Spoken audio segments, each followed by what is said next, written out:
గంజాయి మత్తు టాబ్లెట్లను విక్రయిస్తున్న ఇద్దరు నిందితులను ఓల్డ్ గుంటూరు పోలీసులు అరెస్టు చేశారు. పోలీసులకు అందిన సమాచారం మేరకు ఓల్డ్ గుంటూరు పోలీస్ స్టేషన్ పరిధిలో మత్తు పదార్థాల విక్రయాలకు పాల్పడుతున్న ఇద్దరు వ్యక్తులను అదుపులోకి తీసుకున్నట్లు ఈస్ట్ డీఎస్పీ టి సీతారాం తెలిపారు.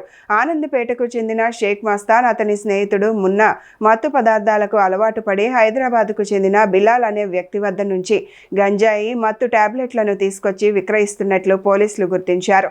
మత్తు పదార్థాలను తీసుకురావడానికి సహకరించిన బిలాల్ అనే మరో నిందితుడు ప్రస్తుతం పరారీలో ఉన్నట్లు పోలీసులు తెలిపారు.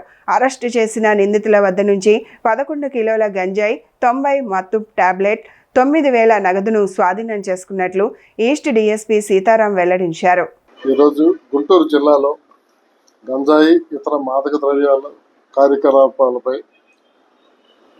పూర్తిగా గట్టినిగా మా ఎస్పీ గారి ఆధ్వర్యంలో వారి ఇన్స్ట్రక్షన్స్ మేరకు నిఘా పెట్టడం జరిగింది.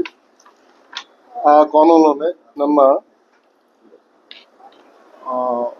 వచ్చిన ఇన్ఫర్మేషన్ ప్రకారం అంటే జరుగుతుందని మాకు ఇన్ఫర్మేషన్ ఉంది, తెలిసింది. అయితే ఈరోజు ఉదయం 10:15 ప్రాంతంలో ప్రగతి నగర్లో ఉన్నట్టుగా తెలిసిన తర్వాత మా రెహమాన్ ఎస్ఐ గారు ప్రగతి నగర్కి డీటీ గారు ఆర్ఐ గారిని తీసుకొని వెళ్ళి అక్కడ వాళ్ళని పట్టుకొని స్టేషన్కి తీసుకొని రావడం జరిగింది. వాళ్ళని ఇంటర్గేట్ చేసిన తర్వాత వాళ్ళు నేరం ఒప్పుకొని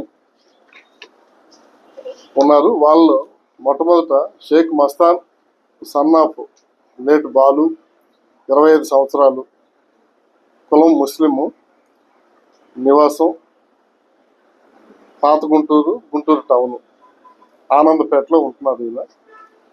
రెండవ షేక్ మస్తాన్ ఎలియాస్ మున్నా, సన్నాఫ్ అబ్దుల్ రెహమాన్, 27 సంవత్సరాలు, ముస్లిము.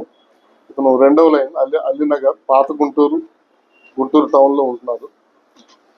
వీళ్ళిద్దరూ దొరికిన తర్వాత వీళ్ళ దగ్గర 1100 గ్రాముల గంజాయి, దీని వర్త్ సుమారు 1 కేజీ 5,000 రూపాయలు. తర్వాత 10 టాబ్లెట్లు, ఈ మత్తు ఇచ్చే టాబ్లెట్లు అంటే ఒక షీట్లో 10 టాబ్లెట్లు ఉంటాయి.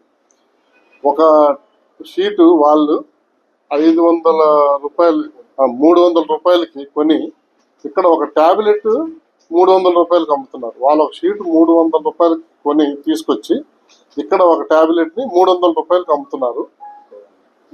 వీళ్ళు గోవా నుంచి తీసుకొని వస్తున్నారు.